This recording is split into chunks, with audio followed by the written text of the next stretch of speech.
Je vous en prie. Le titre de votre ouvrage, Éolienne, la face noire de la transition écologique aux éditions du Rocher.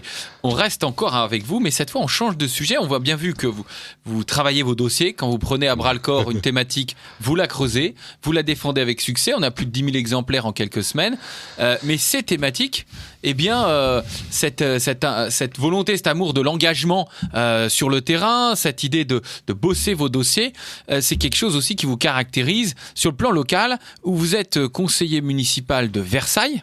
Voilà. Et où vous avez lancé votre liste pour les élections. Vous êtes candidat officiellement de l'Union des droites, et on va voir un petit peu ce que recouvre cette liste. Mais alors, votre liste se présente face au maire sortant, Monsieur de Mazières, qui avait été élu comme un candidat de centre-droite, avec le soutien notamment d'une figure qui est plus connue que lui, qui s'appelle François-Xavier Bellamy. Et coup de théâtre, nous apprenons qu'il vient d'exclure François-Xavier Bellamy de sa liste et qu'il n'en veut plus. Tout à fait. Alors, que s'est-il passé, Fabien Bouglet ? Alors, c'est tout à fait intéressant parce que c'est une information que le maire de Versailles essaye de cacher. Mais tout est sourcé. De la même manière que j'ai sourcé toutes mes informations dans mon livre, la question de l'exclusion de François-Xavier Bellamy est sourcée. En novembre dernier, La République En Marche a publié un communiqué qui a été diffusé dans un article du Parisien du 15 ou du 16 novembre. Vous me pardonnerez la 15 novembre. C'est le 15 novembre, et qui dit François-Xavier Bellamy, l'élément urticant de La République En Marche. Cet article mentionnait que La République En Marche souhaitait, pour que François de Mazières soit Macron compatible à 100%, l'exclusion de la liste Mazières de François-Xavier Bellamy. Il voulait la tête pour que François de Mazières ait une véritable liste macroniste. Et donc, après avoir un peu tergiversé quelques semaines et quelques jours, François de Mazières a publié un communiqué pour évoquer le fait que François-Xavier Bellamy ne sera pas sur la liste aux élections municipales de 2020, entérinant définitivement son alliance avec Emmanuel Macron. Donc en fait, en réalité, aujourd'hui, la liste François de Mazières sera une liste macroniste. Et alors François-Xavier Bellamy est-il candidat ? Alors François-Xavier Bellamy n'est pas candidat. Vous savez, il a été élu député européen, et je pense, avec les contacts que nous avons, qu'il veut se concentrer sur son mandat de député européen. Nous souhaiterions qu'il soit avec nous parce que nous pensons que c'est un atout cœur pour l'élection, et je vais assez loin. Si d'ailleurs il le souhaitait, il pourrait tout à fait être à un poste très important, voire même en tête de liste. Mais je ne crois pas qu'il le souhaite, et je lui ai proposé, mais il ne le souhaite pas. Donc, nous avons lancé notre liste En Avant Versailles, qui est une liste d'alternance, de gouvernement, avec une équipe solide qui est en train d'étudier les finances de la ville, qui sont extrêmement mal gérées. C'est une ville extrêmement mal gérée. Le budget d'à peu près 125 millions d'euros à peu près. Avec des dépenses de voirie qui étaient de 20% du budget global en 2014 lors de l'élection de François de Mazières, et qui sont passés en 2019 à 30% du budget global. Donc en fait, aujourd'hui, la voirie occupe l'essentiel du budget. C'est le budget le plus important de la ville de Versailles. On s'occupe, c'est important de s'occuper des trottoirs et des routes, mais c'est aussi important de s'occuper de nos concitoyens. Et donc cette liste se veut une liste de rassemblement de toutes les forces de bonne volonté, quel que soit leur parti politique d'origine. Et donc on regroupe les personnes de tous les partis politiques de droite avec une tonalité écologiste forte. Oui, c'est ce que vous avez précisé. Vous êtes Rassemblement de la droite et écologiste. Alors, qu'est-ce que vous entendez par écologiste ? C'est une main tendue vers les écologistes de EELV. Ah non, c'est pas une main tendue vers l'écolo-businessman d'Europe Écologie Les Verts. Nous, on parle de vraie écologie. Il faut savoir que François de Mazières avait pour projet de couper l'intégralité des arbres de la rue de la République, de l'avenue de la République à Versailles, ce qui a soulevé l'indignation des habitants du quartier. C'était une vieille allée boisée, parce que Versailles, c'est quand même une ville où la nature est omniprésente. Il faut savoir que le parc du château de Versailles, c'est une place importante de notre territoire, plus les allées boisées qu'on a partout. Donc les arbres, les Versaillais, ils sont très attachés. Et François de Mazières voulait couper tous les arbres pour en faire des places de stationnement payants pour les habitants. Les habitants du coin se sont attachés aux arbres et j'ai contraint le maire de faire un référendum pour vérifier si la population souhaitait ou non l'enlèvement de ces allées boisées. Et donc François de Mazières a organisé un référendum qu'il a perdu parce que 66% de la population ne souhaitait pas la coupe des arbres de ce quartier de Versailles. Et donc Jean Cigala, qui est le président de cette association, qui est vraiment un écologiste dans l'âme, un vrai écologiste, c'est-à-dire l'amour de la nature, l'amour des arbres, et on en reparlera après sur la dimension de ce qu'on entend par écologie. Ce n'est pas de l'écologie politique, c'est du concret. Jean Cigala a rejoint ma liste et sera numéro 3, justement parce que il était terrifié par le déficit démocratique du maire actuel qui prenait ses décisions d'en haut sans en référer à sa population. Et ça, c'est un élément extrêmement important du règne de François de Mazières. C'est quelqu'un qui n'écoute pas sa population, c'est quelqu'un qui prend les décisions d'une manière décisionnaire, et même en conseil municipal, le conseil municipal, hormis l'action des opposants, c'est-à-dire de Valérie Daubigny et moi-même, pour alerter sur de nombreux sujets, eh bien c'est une chambre d'enregistrement où les conseillers municipaux de la majorité votent comme un seul homme par rapport à ce que leur dicte le maire de Versailles. Et je crois que les Versaillais sont en train de prendre conscience qu'en réalité le maire de Versailles n'est pas du tout la personne aussi gentille qu'il entend faire croire, que c'est quelqu'un de cynique, qu'il est capable d'exclure son... Quand même, il faut bien rappeler que François... Son bras droit et poulain. Son bras droit et poulain. Il faut quand même rappeler que François-Xavier Bellamy doit sa carrière politique à l'enseignement de son mentor François de Mazières, et que François de Mazières, pour des raisons purement politiciennes de bidouillage politique, est capable d'exclure son fils spirituel, ou du moins son poulain. On est quand même... Voilà une véritable trahison de la population versaillaise. Quand on est capable de faire ça à son poulain, eh bien, on a compris comment la ville était gérée vis-à-vis des Versaillais. Et je crois que là, les Versaillais, eh bien, aujourd'hui, sont en train d'en prendre conscience. Et nous, eh ben, on s'est levé au-delà de nos petites divergences d'origine politique, parce qu'on a tous les partis politiques qui sont représentés sur notre liste. Eh bien, nous agissons pour gagner et remplacer François de Mazières. Je suis prêt, et je le dis, à être maire de Versailles. J'ai 6 ans d'expérience. J'ai vu tout ce qui ne collait pas. On aura probablement dans cette émission l'occasion de parler de certains dossiers. Et c'est incroyable de voir les erreurs, le problème de dynamisme, la question de la marque Versailles qui est totalement inexploitée, qui permettrait de faire des ressources propres, et de l'insécurité grandissante. Alors parlons de l'insécurité, puisque les chiffres sont absolument délirants. Oui. La commune de Versailles, c'était une des plus une explosion de la délinquance entre, prenons à peu près toutes les violences, les vols, les escroqueries ont augmenté de moins 50% sous la mandature. Voilà, presque même. Passé, tout à fait. Par exemple, les escroqueries aux personnes âgées avec des faux policiers qui arrivent. Moi, j'ai une dame tout récemment à côté de chez moi dans les beaux quartiers. Hein, on parle pas de quartiers un peu moins favorisés. Je parle du quartier Notre-Dame ou du quartier Saint-Louis. On a une explosion des cambriolages. Une dame qui vient me voir et me dit il y a des faux policiers qui sont venus me voir. Ils ont dit qu'il y avait un cambriolage et ils ont tout volé chez moi. Voilà. Et donc les personnes âgées sont complètement démunies.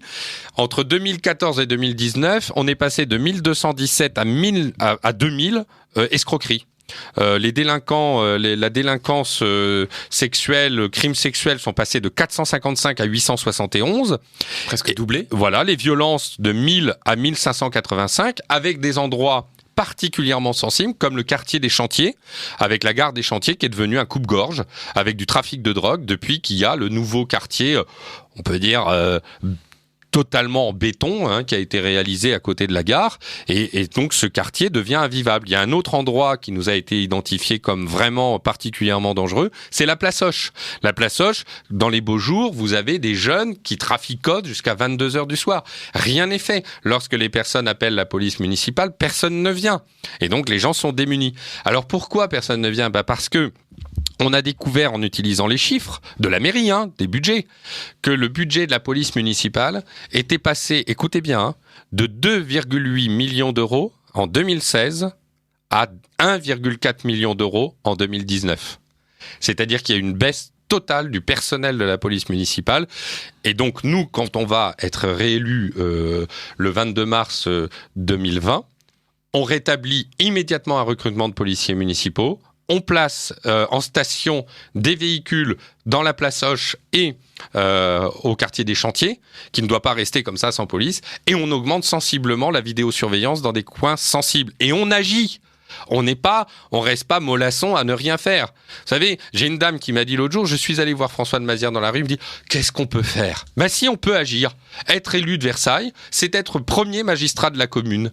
Et être premier magistrat de la commune, c'est prendre à bras le corps lorsqu'on a des chiffres aussi édifiants d'insécurité qui se développent dans une ville aussi agréable que Versailles. Non, ça n'est pas possible. Et ça, c'est un point important. D'ailleurs, on va diffuser 40 000 tracts sur le sujet dans les jours qui viennent. La semaine prochaine, sur les marchés, notre premier tract concernera ces chiffres sur la sécurité avec nos propositions sur les thèmes. Et puis, il y a aussi l'insécurité routière avec des accidents. Il y a une avocate qui a été tuée place Hoche, avec un camion qui l'a shootée, une gamine qui est décédée près du lycée Hoche, qui a été fauchée. Il y a rue de la Paroisse, vous avez des voitures qui roulent à vive allure. Ça ne peut plus durer. Il y a un moment, il faut que les choses changent. Donc, ça n'est pas simplement une opposition politique de la droite qui veut agir pour se substituer à un macroniste. C'est aussi des éléments concrets de la vie quotidienne et de la vie de tous les jours des Versaillais. Alors, la thématique de l'insécurité routière, de l'insécurité tout court, de l'écologie, on l'a vu. Quels seront les autres grands pôles d'action que vous comptez mener lorsque vous serez élu à la mairie de Versailles ? Je rappelle, Fabien Bouglet, que vous êtes le tête de liste de la liste En Avant Versailles, qui est la liste d'Union des droites à Versailles pour les municipales de mars 2020. Voilà. Alors, une chose que l'on veut rétablir, c'est la démocratie locale. On parlait tout à l'heure des arbres qui ont été coupés. Il y a eu aussi un projet de couper les arbres au Carré Saint-Louis. Non mais attendez, alors les gens se sont soulevés, on dit mais attendez, c'est pas possible. Comme on avait gagné le référendum, les gens se sont soulevés et on a fait plier le maire. Eh bien, je crois qu'il y a une chose qui est certaine dans notre société d'aujourd'hui. On ne peut pas laisser les citoyens sans avoir une part dans la décision d'une ville. Et je dirais, s'il y a bien une ville où on peut prendre en compte la vie de la population, avec notamment les outils modernes qu'on a aujourd'hui, de référendum, d'utilisation d'Internet, on l'a prouvé d'ailleurs avec ce référendum dans le quartier Montreuil, eh bien nous rétablirons la démocratie locale. Ça veut dire quoi, rétablir la démocratie locale ? Par exemple, c'est mettre en vidéo le conseil municipal. Pourquoi ? Le maire de Versailles n'a jamais souhaité que le conseil municipal soit filmé, c'est qu'il ne veut pas montrer comment il agit en conseil municipal, c'est-à-dire sans concertation. On découvre les grands chantiers, on a découvert ces 6 dernières années, les grands chantiers, par exemple, il y a 2 grands chantiers importants, la poste centrale, qui a été rachetée par la mairie, qui est une poste en béton affreuse que moi je souhaite supprimer, que lui veut garder en mettant une verrue en verre juste à côté, et puis le dossier Pion qui est, alors ça c'est Max, ça c'est quand même un scoop. Le maire de Versailles veut installer un lotissement de 450 logements, dont 30% de logements sociaux, dans le parc historique du château de Versailles quand même. C'est possible, ça ? C'est possible. Ah, mais c'est en cours. C'est pas protégé. C'est-à-dire que c'était un lot. Il a eu l'accord et ça va avoir lieu. Alors, non, parce qu'on va être élu et qu'on va l'empêcher. On va tout faire parce que je ne sais pas très clairement administrativement où on en est, parce qu'il y a effectivement une obscurité concernant ces dossiers. Donc, tous les dossiers importants. La poste centrale, qui va être un lieu important, c'est le lieu vraiment à côté de la mairie, qui est le nœud gordien entre le château et la gare rive gauche, sera un projet pour lequel on fera participer la population. Pion, on fera participer la population. Et puis, il y a aussi, dans la question de la démocratie participative environnementale, la décision et le fait d'écouter la population par des permanences. Est-ce que c'est normal que le maire de Versailles ne reçoive pas, par une permanence régulière, ses concitoyens, par l'écoute des gens ?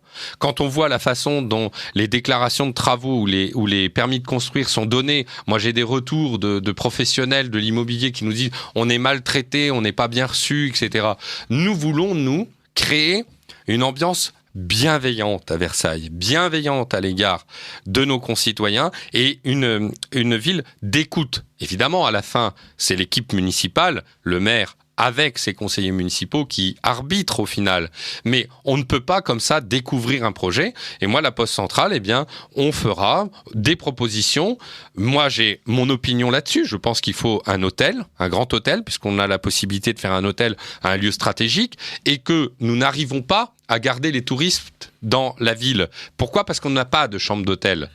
Et donc, si on veut garder des touristes dans la ville pour consommer dans la ville, il faut qu'on ait des lieux d'hôtellerie qui permettent l'installation plus durable des touristes, plutôt que... parce que là, les tours opérateurs, qu'est-ce qui se passe ? Quand les touristes arrivent à Versailles, ils arrivent très tôt le matin, ils visitent le château de Versailles, et hop, ils partent tout de suite à Paris, dans un bateau-mouche, parce qu'ils n'ont pas de logement. Et donc ça, c'était un élément important. Donc démocratie participative environnementale.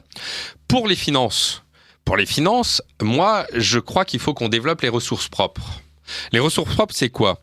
Quand vous pensez que l'Office du tourisme est financé à hauteur de 675 000 € par le contribuable versaillais.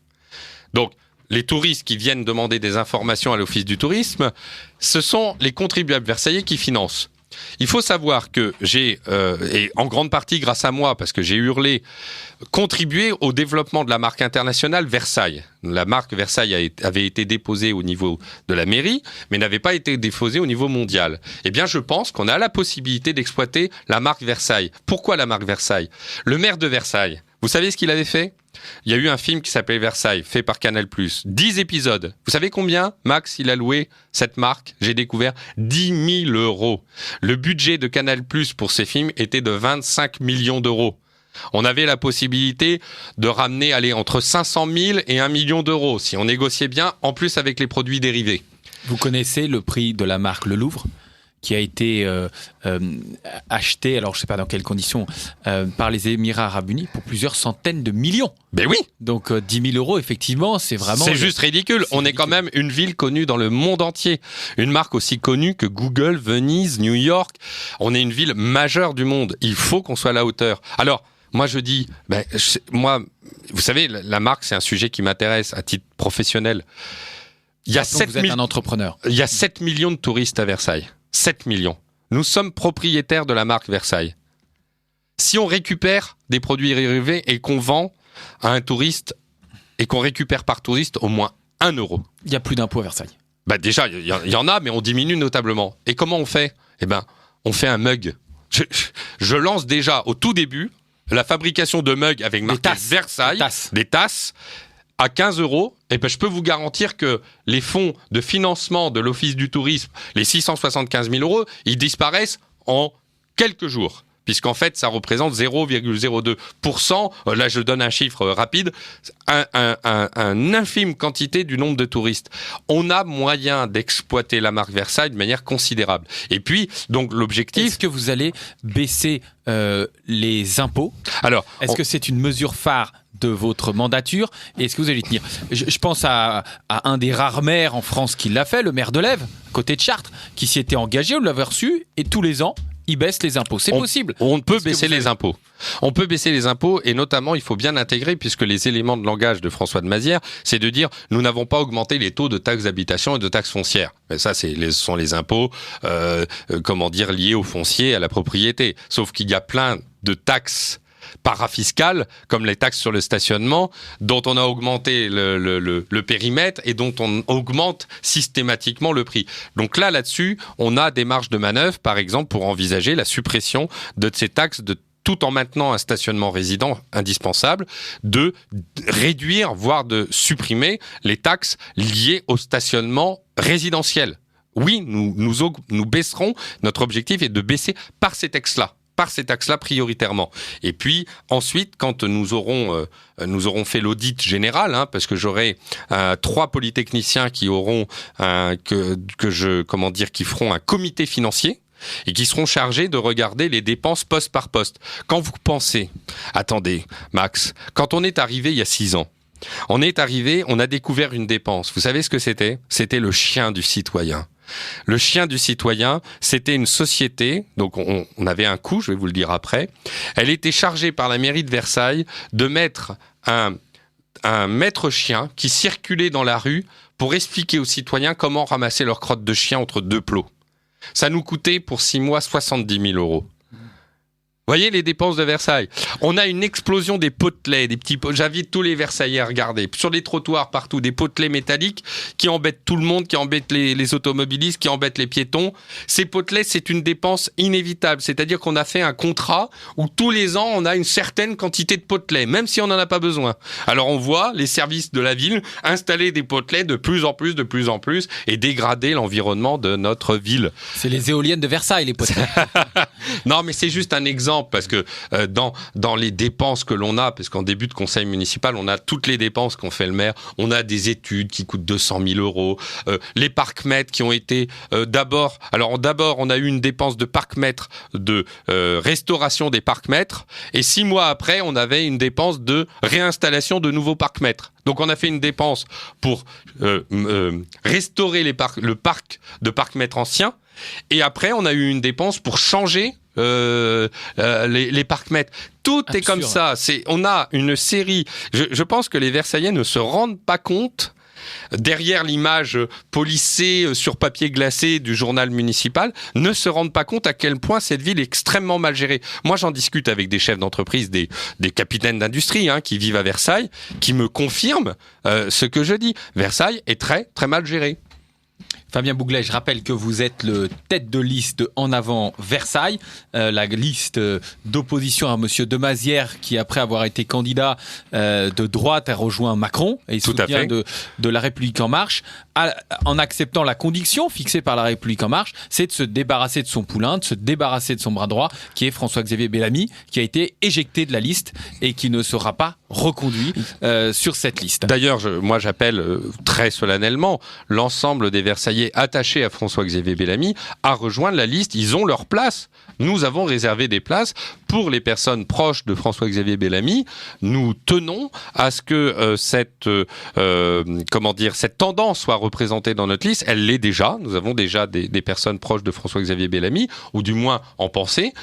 Et donc, toutes les personnes sont les bienvenues sur notre liste, quel que soit le parti politique initial. Mais par contre, et ça c'est très important, nous ne sommes pas un parti politique, nous ne souhaitons pas de soutien de parti politique à proprement parler, nous ne voulons pas être, nous ne sommes pas un parti politique, nous ne voulons pas être considérés avec des questions d'appareil. Vous voyez, ça c'est très important, ce sont des citoyens qui se lèvent avec leurs présupposés initiaux et ça c'est fondamental. Alors vous souhaitez être rejoint par les Versaillais, rejoint par toutes les sensibilités de droite. Comment on peut vous rejoindre? Quelles sont vos coordonnées pour vous contacter? Votre liste En Avant Versailles. Alors, vous avez le compte Twitter En Avant Versailles, vous avez le compte Facebook, vous avez notre adresse mail En Avant Versailles, ENAVANT Versailles, @gmail.com.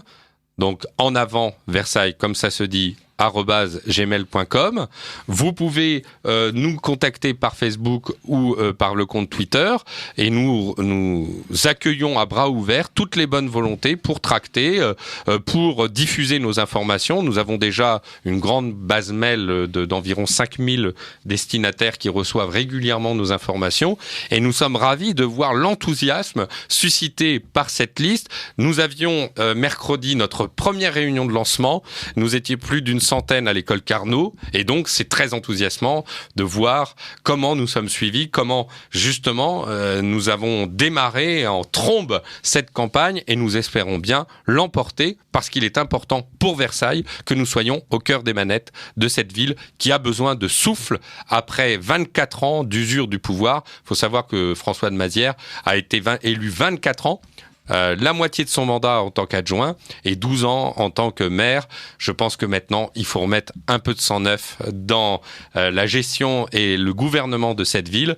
Et nous sommes, je pense, l'équipe la plus appropriée pour le faire. Je vous propose maintenant, Fabien Bouglet, de nous tourner vers les auditeurs. Et puis, j'aurai une question qui concerne la démocratie directe, puisque vous êtes partisan du recours au référendum local, dès lors qu'il y a des sujets importants.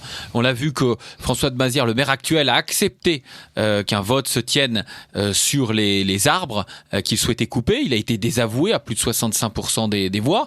Mais ce référendum a eu lieu parce qu'il a bien voulu qu'il ait lieu. Et parce que sinon, il est possible au niveau local à condition d'avoir 20% des inscrits, ce qui est impossible. Alors, il y a une association qui s'appelle Contribuables Associés qui a lancé une grande campagne pour que ce seuil soit diminué à 5%. Il invite les maires à s'engager, à organiser des référendums si 5% des inscrits se manifestent pour qu'une question soit soumise à la population. Est-ce que vous, Fabien Bouglet, tête de liste de En Avant Versailles, vous êtes favorable à cette proposition des contribuables associés ? Moi, je suis déjà favorable à une chose, c'est que toute décision ayant un impact environnemental sur la vie et le cadre de vie de nos concitoyens doit être soumis à référendum. Mais ça, c'est une convention internationale qui s'appelle la Convention d'Aarhus qui nous l'impose. Lorsque François de Mazières a lancé son référendum, c'est moi qui lui ai imposé. Je lui ai dit, vous êtes obligé de faire un référendum parce que la Convention d'Aarhus vous l'impose et si vous ne le faites pas, j'obtiendrai l'annulation de votre décision. Il faut savoir que toute décision ayant un impact environnemental doit faire l'objet de cette consultation. Je reviens juste un instant sur un problème lié à la consultation des gens. François de Mazières n'a pas entendu les gens du quartier Saint-Louis. Il y avait une dent creuse dans laquelle il y avait de l'eau. Et les gens disaient, vous ne pouvez pas construire parce qu'il va avoir de gros problèmes. François de Mazières est allé bille en tête, il n'a pas écouté, il a donné les autorisations de construction. Il y a 3 immeubles qui viennent d'être évacués rue de Vieux-Versailles. Les habitants sont obligés de se reloger parce que François de Mazières n'avait pas écouté la population. Je ferme la parenthèse. Ensuite, pour les décisions qui ne relèvent pas des décisions environnementale, effectivement, on peut tout à fait imaginer que s'il y a 5000 personnes à Versailles qui souhaitent un référendum sur une question, on pourra effectivement lancer ce référendum d'initiative citoyenne. Donc effectivement, c'est tout à fait envisageable. Il faut simplement voir, parce que on ne pourra pas consulter, il faut bien intégrer que on ne peut pas consulter les gens tous les jours pour des détails. Et évidemment, un maire, ça ne traite pas de toutes les questions. Voilà, on peut pas. Il y a certains, sous réserve que la question soit d'intérêt municipal, c'est-à-dire qu'elle porte sur un grand cercle de Versaillais, qu'elle ait un impact sur la vie municipale, effectivement, on pourra prévoir la baisse de ce seuil. Tout à fait. Alors, 5000, vous dites. Il y a combien d'habitants à Versailles ? 90 000 à peu près. 90 000. Ça fait 5 Combien d'inscrits à peu près ? Sur les listes électorales, oui. 50 000 à peu près. 50 000. Entre 50 et 50. Donc vous êtes pour un seuil à 10%. Vous n'êtes pas pour un seuil à 5% comme le propose Contribuables Associés. Ah bah si. 5%, 5 200 000 à peu près, ça fait 5. Non, mais ça c'est le nombre d'habitants, on parlait du nombre d'inscrits. Ah oui, du nombre d'inscrits. Pardon, j'ai pas entendu que c'était par rapport au nombre d'inscrits. Il faudra que j'étudie concrètement lorsque je serai élu maire. Enfin, il faudra que je voie et on réétudiera avec Contribuables Associés, qui a eu la gentillesse d'ailleurs de me convier à l'Assemblée nationale devant une trentaine de députés. Je pense qu'on pourra travailler avec eux pour étudier concrètement, parce qu'il faut qu'on voit. Vous savez, quand on est élu d'opposition, on a 3 à 4% de l'information. Tout nous est caché par la municipalité en place. Donc il faut qu'on puisse évaluer l'état du désastre. Et puis quand on aura évalué l'état du désastre, on pourra travailler avec des structures comme Contribuables Associés pour travailler à la mise en place de ce référendum. Donc aujourd'hui, je ne donne pas un taux. Il faut que je regarde plus en détail, mais on le fera. Alors, 2 auditeurs nous ont envoyé une question concernant Versailles. Je rappelle que vous êtes le tête de liste En Avant Versailles, le chef de file de l'opposition à Monsieur de Mazières, qui est le maire actuel. Première question. Bravo pour avoir obtenu l'arrivée sur votre liste du Mitterrandien Séguéla, qui vous a rejoint. Alors, je crois qu'il y a une incompréhension de cet auditeur. Oui. C'était Monsieur Sigala. Jean Sigala, qui n'a rien à voir avec Monsieur Séguéla, qui est publicitaire et qui n'habite pas Versailles. Mais effectivement, non, c'est bien Jean Sigala. Jacques Séguéla, dont on se souvient les frasques et les sorties médiatiques, comme celle selon laquelle si à 40 ans on n'a pas de Rolex, on a raté sa vie. Très bien. Alors donc les élections auront lieu les 15 et 22 mars. Tout à fait. Avant de nous quitter, le temps file. Je vous propose de nous dire peut-être un mot de conclusion, un dernier mot que vous voudrez dresser. Et on reviendra quand même pendant 2 minutes sur l'ouvrage sur les éoliennes, parce que j'ai reçu beaucoup de messages d'auditeurs et je ne voudrais pas qu'on termine cette émission sans laisser la parole aux auditeurs. Bien sûr. C'est important, Radio Courtoisie. Non, mais moi je fais un appel solennel aux Versaillais. Je sais que nous sommes dans une période difficile, qui peut être parfois désespérante. Hein. Je le vois, je discute avec vous dans la rue. Ne nous laissons pas aller. C'est parce que nous allons nous mobiliser que nous allons gagner. Il y a beaucoup de gens qui ont arrêté de voter. Nous proposons réellement. Je ne suis pas un politicien professionnel. Moi, je suis un politicien, si je veux être élu à Versailles, c'est pour servir, avant tout, en mission. Je suis là pour me mettre à la disposition des Versaillais et parce que je trouve qu'on a une gabegie financière absolument considérable et que notre ville mérite mieux qu'un sous-préfet qui gère la ville mais ne la gouverne pas. Et donc j'appelle tous les Versaillais de bonne volonté à rejoindre notre équipe, à rejoindre notre liste et à communiquer autour d'eux. C'est parce que nous serons unis, c'est parce que nous serons ensemble derrière notre projet que nous l'emporterons. Et je peux vous garantir, Max Lebrun, que nous allons l'emporter le 22 mars 2020. Nous terminons sur ce sujet avec cette phrase d'un auditeur qui nous écrit « Si Versailles m'était compté, merci Monsieur Bouglet ». Alors pour l'éolienne, je vous avais promis de lire les questions des auditeurs et puis ensuite nous recevrons Étienne Chaumeton qui est l'auteur de Pour une économie au service de la personne qu'il vient de publier chez l'Harmattan. Un auditeur, merci de ce livre sur les éoliennes adressé à nos éoliens administratifs. Un auditeur nous dit il réagit par rapport à la phrase de Macron qu'il a tenue à Pau, mettant en cause l'unanimité derrière les éoliennes, en rappelant qu'il y a un débat, que c'est pas si facile que ça et que certains commencent à en avoir marre. Cet auditeur doute de sa bonne foi, que les élections municipales approchent et que c'est peut-être un juste stratégique pour les élections. C'est possible, on verra bien. Voilà. Un autre auditeur nous dit « Merci pour votre émission, j'ai lu avec grand intérêt votre livre et Jackie, cela m'a confirmé ce que j'avais lu, ce que je pensais, je l'ai acheté pour la bibliothèque de ma ville. Tant qu'à Macron, il n'a rien fait comme d'habitude, il dit tout et son contraire, il pense à sa réélection. » Donc il rejoint la position. Une auditrice nous dit « N'y a-t-il pas de règlement de compte caché entre Monsieur Macron et Madame Royal, puisque les éoliennes sont l'œuvre de Madame Royal ?» Tout à fait, et de Sarkozy. Et un dernier auditeur, dans le Wyoming, on a parlé tout à l'heure du Wyoming aux États-Unis, on est forcé de dire que les pales des éoliennes ne sont pas recyclables, mais ce n'est pas partout aux États-Unis. Au Texas et au Nevada, des parcs immenses d'éoliennes sont en train de pourrir. Donc il n'y a pas des éoliennes, des champs d'éoliennes non recyclables uniquement dans le Wyoming, il y en a aussi au Texas et au Nevada. Ah oui, voilà. Non, je parlais du Wyoming parce qu'on a trouvé des photos de décharge. Oui. On a effectivement des photos de ces grands parcs éoliens abandonnés partout aux États-Unis, mais ce qui était intéressant, c'est que on croyait que les éoliennes étaient enfouies en Afrique, et on a découvert que c'était le cas également aux États-Unis. D'ailleurs, le maire du village américain se réjouit parce qu'il va toucher $675 000 au titre de la redevance qu'il va toucher pour l'enfouissement de ces pales d'éoliennes sur le territoire de sa commune. Voilà ce que font les élus quand ils sont lâches et qui ne sont pas écolos. Merci Fabien Bouglet. Merci Max Lebrun. Votre ouvrage Éolienne, la face noire de la transition écologique aux éditions du Rocher. À très bientôt à l'antenne de Radio Courtoisie. Au revoir monsieur. Alors nous poursuivons avec Étienne Chaumeton. Étienne Chaumeton, bienvenue.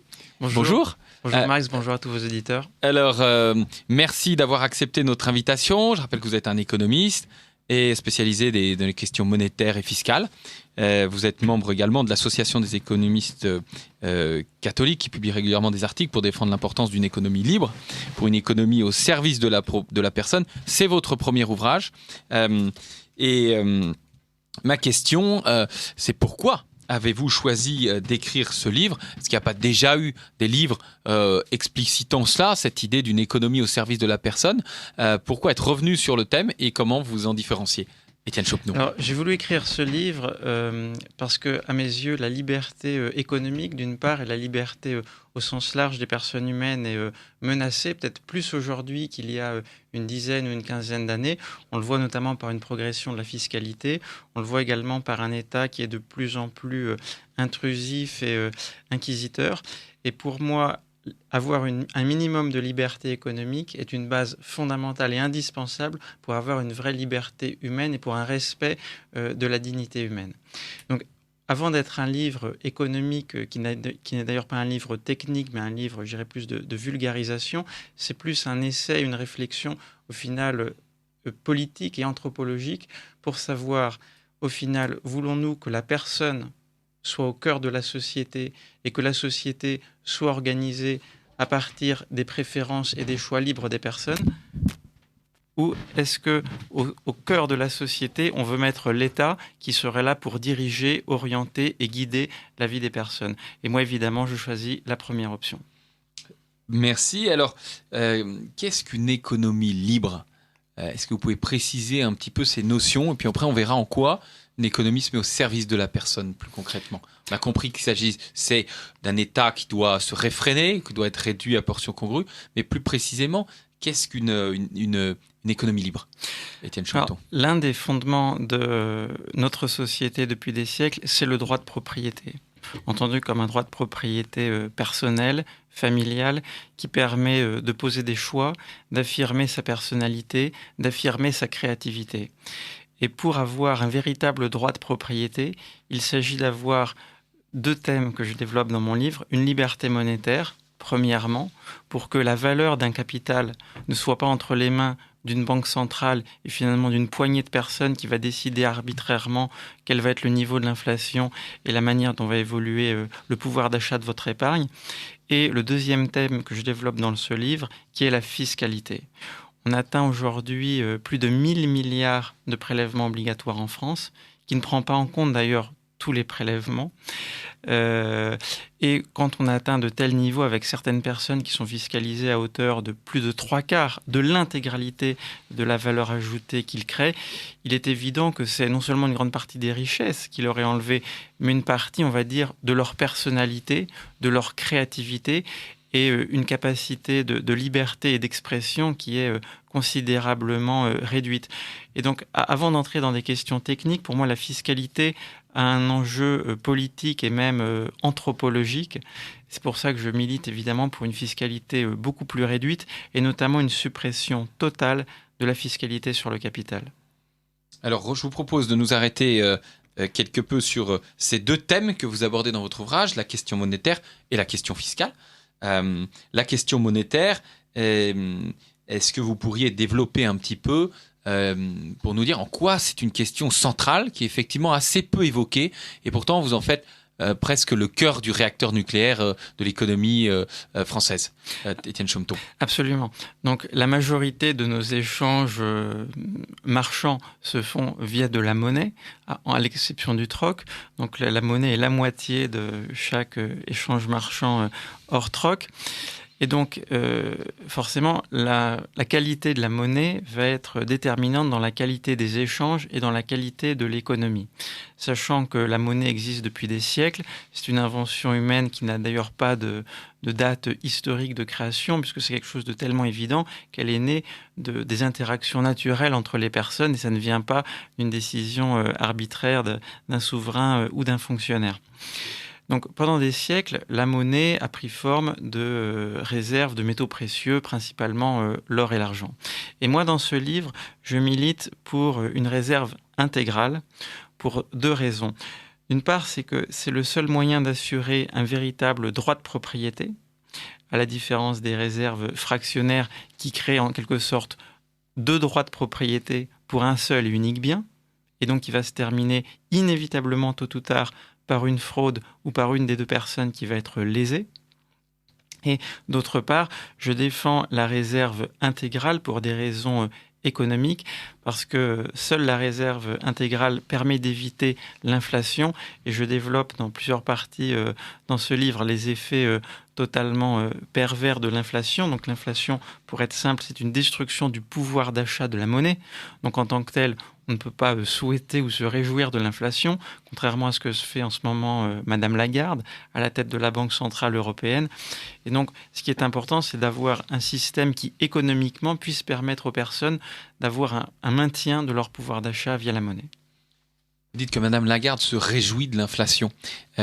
Elle doit avoir des raisons, on fait d'elle une grande économiste. Enfin, en réalité, c'est une avocate à l'origine, mais aujourd'hui, elle s'est imposée sur la scène internationale, dans les milieux économiques et financiers. Comment expliquez-vous cette position qui est de dire l'inflation est plutôt une bonne chose ? Alors peut-être une volonté d'ambition personnelle. On se rappelle aussi de personnes qui, à la différence de Mme Lagarde, ont fait de brillantes études en économie. Je pense notamment à Alan Greenspan ou Ben Bernanke, qui ont fait finalement pendant 18 ans et demi pour l'un et 6 ans, je crois, pour l'autre, tout le contraire de ce qu'ils avaient écrit ou enseigné durant leur vie académique ou leur vie d'économiste précédente.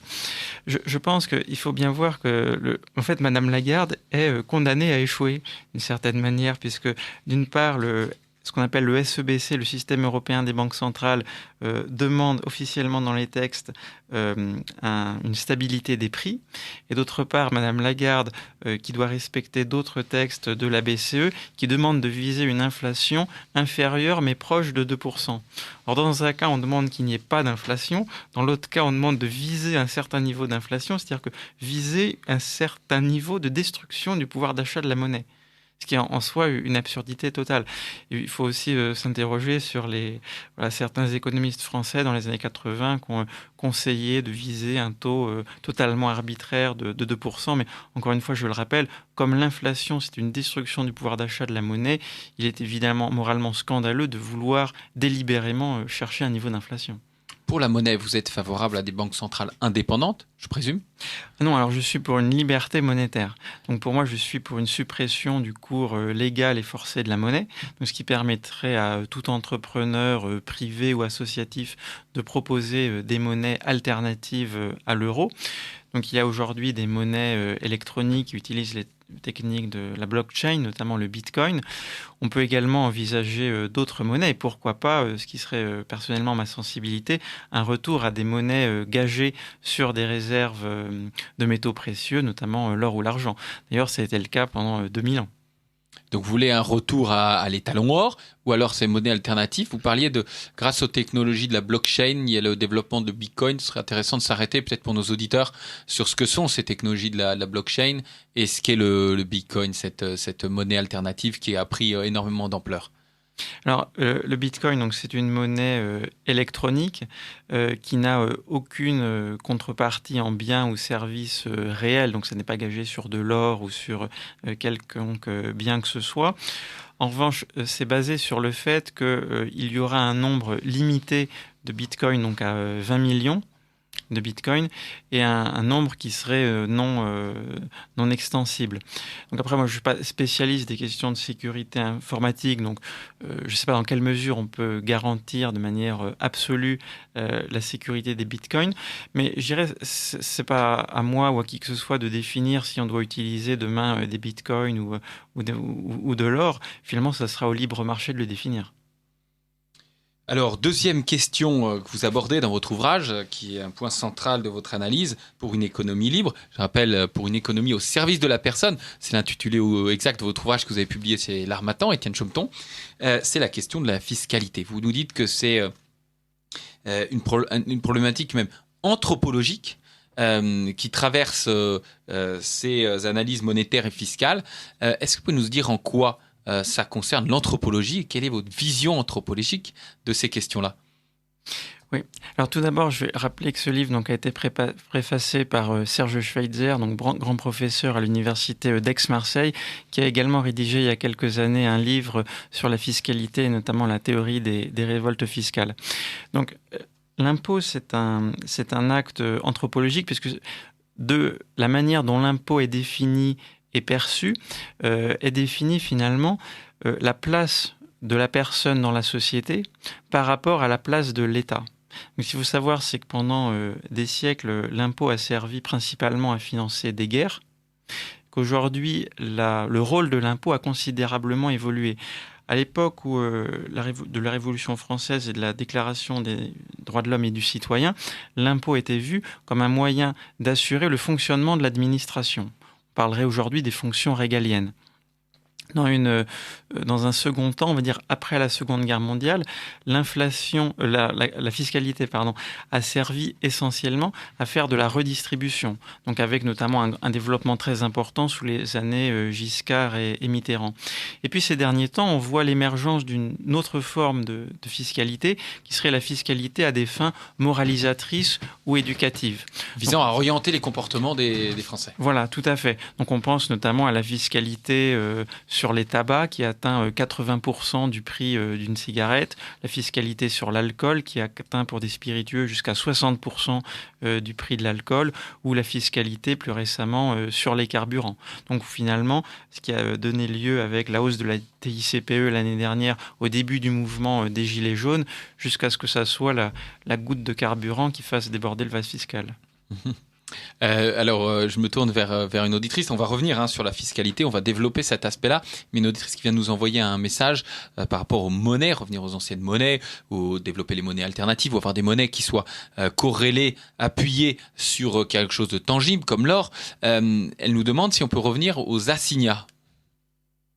Alors, pour moi, non, dans le sens où l'assignat, finalement, c'est basé sur une spoliation publique, donc des biens du clergé.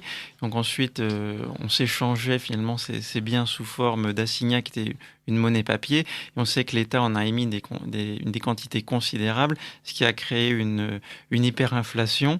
Mais en tout cas, on ne peut pas se baser sur un système monétaire qui reposerait sur un acte de spoliation et de vol légal au départ. Alors, vous nous dites, pour revenir à la question fiscale, qu'avant d'être une question économique, la fiscalité pose une question politique et morale. Et vous nous dites que l'impôt est moralement condamnable, c'est un acte de violence. Est-ce que vous pouvez nous expliciter un petit peu cette idée de la violence de l'impôt ? Oui, donc une fois que de la richesse est créée, il y a au final 3 manières de distribuer cette richesse. Soit l'échange, donc par échange, j'entends un échange libre et consenti, qui est, je le rappelle, donc toujours créateur de richesse, puisque si 2 personnes décident librement d'échanger, c'est que leur situation après l'échange est préférable pour les deux à leur situation avant l'échange. La deuxième manière de répartir des richesses, c'est le don, donc qui est un don gratuit et sans contrepartie que fait une personne en faveur d'une autre ou d'un ensemble d'autres personnes. Et troisièmement, c'est le vol, c'est-à-dire un transfert de richesse par la contrainte. L'impôt a des caractéristiques à la fois de l'échange et du vol. Il a des caractéristiques de l'échange puisque l'impôt se fait en contrepartie de services publics, mais en même temps, il a une caractéristique du vol puisque c'est un acte de contrainte, c'est un acte qui se fait au besoin par la violence, et en ce sens, l'impôt est pour moi beaucoup plus condamnable qu'évidemment l'échange ou le don. Alors, il est précis dans la Déclaration des droits de l'homme et du citoyen que les citoyens doivent avoir consenti à l'impôt. Et en sorte que l'impôt est volontaire, on a consenti par l'élection de nos représentants. C'est à peu près la doctrine de la démocratie représentative. Donc, il n'y a pas eu le vol ou la violence que vous émettez. Il y a au contraire une acceptation par les élections, par l'élection de représentants, de ce prélèvement pour la bonne cause. Je me fais un peu l'avocat du diable, mais... Que répondez-vous, Étienne Champton ? Alors, ce qu'il faut voir, c'est que d'abord, les questions fiscales sont rarement en tête de liste dans les propositions électorales. Ensuite, moi, ce que je souhaiterais développer, ce qui est le cas notamment en Suisse et ce qui est le cas dans de nombreux États aux États-Unis, c'est de la démocratie directe en matière de fiscalité et faire voter notamment toute hausse d'impôts et même des référendums d'initiative populaire pour proposer des baisses de fiscalité. Une de mes propositions également, c'est rendre les élus politiques responsables sur leurs fonds propres des dépenses publiques qu'ils réalisent, puisqu'on voit qu'on va élire dans 2 mois maintenant des prochaines équipes municipales. Des maires peuvent tout à fait détourner la démocratie en s'achetant des voix, en promettant de construire ici une aréna, ici une piscine, ici une école, ici des places en crèche, etc. Des dépenses qui seront financées par de la dette et donc par des électeurs et des générations futures. Donc au contraire, aujourd'hui, le système démocratique tel qu'on le connaît aujourd'hui permet de spolier des générations futures pour s'acheter des services publics aujourd'hui. Madame Hidalgo, le maire de Paris, visiblement vient de franchir il y a quelques jours le palier des 6 milliards de dettes pour la ville de Paris. Record battu. Alors, pour parler des prélèvements obligatoires, vous rappelez qu'ils sont colossaux, à peu près 1000 milliards par an. Vous avez décliné même ce que ça signifiait pour les Français. Est-ce que vous pouvez nous dire un petit mot, Étienne Chometon ? Oui, tout à fait. Donc, les prélèvements obligatoires, donc uniquement les prélèvements, on va dire, officiels, représentent aujourd'hui plus de 1000 milliards d'euros. Ça représente plus de 46% du PIB. Il faut savoir que la France est le pays le plus fiscalisé de l'intégralité des pays membres de l'OCDE et que 1000 milliards d'euros, ça représente environ 15 500 euros par an par Français. Tout Français réuni, du nouveau-né jusqu'au centenaire. Et en d'autres termes, ça représente à peu près 1300 euros tous les mois par Français, c'est-à-dire plus que le SMIC net. C'est colossal. Alors, quelle réforme proposez-vous ? Il nous reste 2-3 minutes. Évidemment, on va esquisser à gros traits ce que pourraient être ces propositions que vous déclinez de manière un peu plus détaillée dans votre ouvrage. Alors, tout d'abord, toute réforme de la fiscalité ne peut se faire que par une redéfinition du rôle de l'État et des dépenses publiques. Évidemment, il faut savoir qu'aujourd'hui, quasiment 800 milliards par an sont affectés à des dépenses de prestations sociales, alors que les fonctions régaliennes, c'est-à-dire l'armée, la police, la justice et la diplomatie, représentent moins de 80 milliards par an, c'est-à-dire un peu plus de 3% du PIB français seulement. Donc, parmi les réformes que je propose, c'est une suppression totale de l'impôt sur le capital, donc notamment de l'impôt foncier, qui est au final une manière d'empêcher les Français d'être les véritables propriétaires du foncier. Ils ne sont finalement que des locataires propriétaires d'un bail, mais au final, c'est l'État in fine qui récupère toute la valeur du foncier. Je suis également pour une suppression totale de l'impôt sur les successions. Il faut savoir qu'il y a 15 États de l'OCDE qui n'ont aucun impôt sur les successions en ligne directe, notamment des États qui ont des niveaux de vie bien plus élevés que nous et des niveaux de croissance bien plus importants que nous. Je pense à la Nouvelle-Zélande, je pense au Luxembourg, je pense à l'Australie ou à la Norvège notamment. Et je suis, moi, pour un impôt unique sur la consommation, puisque ce qui est une manière d'encourager l'épargne et de décourager la consommation, sachant que l'épargne est un acte nécessaire à l'investissement, à la croissance de demain, et que seule l'augmentation des gains de productivité par de nouveaux investissements permettra à terme d'augmenter les niveaux de vie. Parfait. Et alors, donc, vous êtes très, très partisan aussi des référendums, un des thèmes phares qu'on a vu tout à l'heure, qui est un sujet qui monte avec les Gilets jaunes. On se souvient du regretté Yvan Blot qui avait beaucoup explicité cette notion, et puis Contribuables aujourd'hui qui ont fait un axe de ces campagnes. Comment on peut le mettre en place, et puis ensuite nous serons obligés de nous quitter puisque le temps file, Étienne Chometon. Très brièvement. Alors, malheureusement, les référendums d'initiative populaire, même s'ils sont officiellement possibles aujourd'hui, sont dans la pratique quasiment impossibles parce qu'il faudrait réunir un très grand nombre de signataires d'une pétition et ensuite qu'il y ait 50% des électeurs qui se déplacent pour ce référendum. Donc ça serait d'abaisser, comme ça a été évoqué tout à l'heure, le seuil notamment pour lancer un référendum d'initiative populaire. Parfait, Étienne Chometon, merci beaucoup. Je rappelle le titre de votre ouvrage, c'est « Pour une réforme au service de la personne » chez L'Harmattan. Merci à vous. Je vous en prie. Chers auditeurs, je vous donne rendez-vous dimanche pour la grande manifestation organisée par la Manif pour tous, alors qui a pris un autre nom à l'occasion de cette manifestation du 19. Et puis j'invite nos jeunes auditeurs, lycéens, étudiants, jeunes professionnels, à s'inscrire aux formations de l'Institut de formation politique qui ont lieu le week-end, le soir, formations qui sont à la fois sur le plan des idées, de la pratique, de l'engagement, une invitation à l'engagement. Et là, ils viennent de lancer une nouvelle formation en géopolitique, pilotée par Jean-Baptiste Noé, qui s'étalera sur 3 mois, qui peut être effectuée à distance, donc partout en France. Pour 75 € seulement, eh bien, vous aurez l'occasion de travailler sur les 10 grandes problématiques de la géopolitique. Donc, je ne peux que vous inviter à aller sur le site de l'Institut de formation politique pour s'inscrire à leur week-end sur le site ifpfrance.org. Quant à moi, je vous donne rendez-vous pour une nouvelle émission du Libre Journal des idées politiques dans 4 semaines. À très bientôt.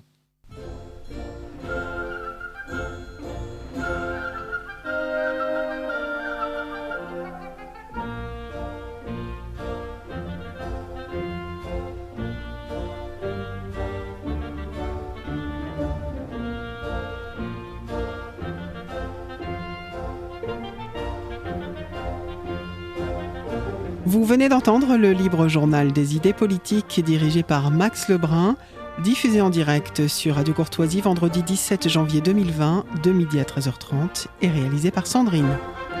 N'oubliez pas que Radio Courtoisie est une radio culturelle associative. Afin de sauvegarder une indépendance absolue, Radio Courtoisie refuse toute ressource publicitaire. Radio Courtoisie ne vit que grâce à ses auditeurs. Aidez-nous à demeurer libre.